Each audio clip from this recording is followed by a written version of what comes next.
a lot and you're rolling around on the mats, and if the mats are dirty, and if it's just there's exposure to it, you can have a problem. And then one of the problems that people have is to treat that, they use antibacterial skin soap. So what that does is it strips the skin of all the healthy flora, which actually protects you. Yeah. The counter to that, I always bring this up, I have no affiliation with this product, but it's an excellent product. It's called Defense Soap.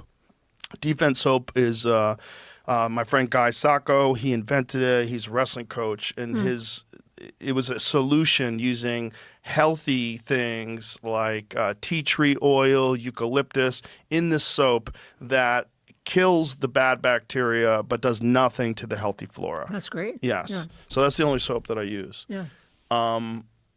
Chlorinated pool water does disturb normal skin flora temporarily, but in healthy people, the microbiome usually recovers within hours to a day or so after swimming. So that's a problem if you swim every day then. Yeah.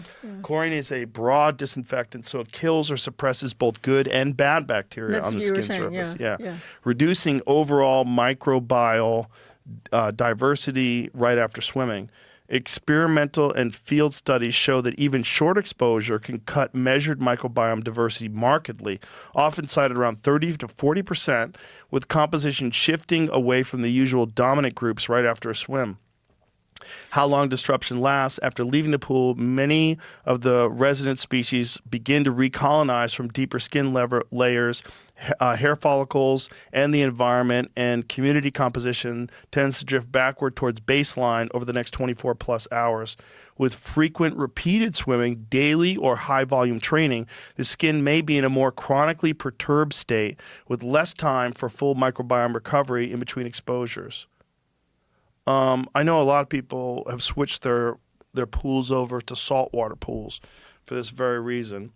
I think there's a problem with saltwater pools in very high temperature areas, though, where it's not effective enough to stop mold and the junk. Right. Yeah. Do you want to see these products I brought? I would love to see these products you brought.